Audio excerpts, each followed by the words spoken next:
You know, since 2015, the Volkswagen Audi MQB platform has been nothing short of amazing.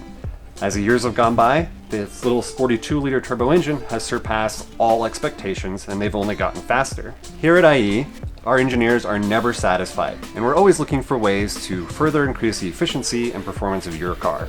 Our new intake system for the 2.0T, GTI, Golf R, A3, S3, and other models is redesigned completely and reimagined to put performance first. To accommodate big power levels from large turbos and hybrids, the intake now spans the entire front radiator support. This is to take advantage of complete airflow for any power goal. Furthermore, the intake pipe has been increased to 3.5 inches all the way from the intake to the turbo. Using 3D scanning, the intake is not only designed for a perfect fit, but also to perfectly match the aesthetics of the engine bay.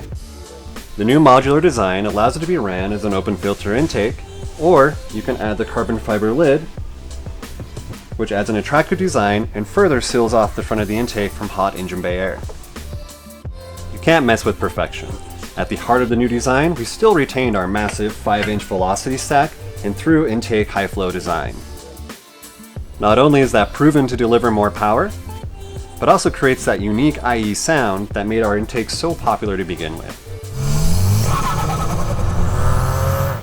Whether you're new to the MQB scene with a 2019 facelift, or you're looking to further increase the performance of your current build, the all-new IE intake for VW Mark 7 or Audi 8V sets the gold standard for performance intake designs.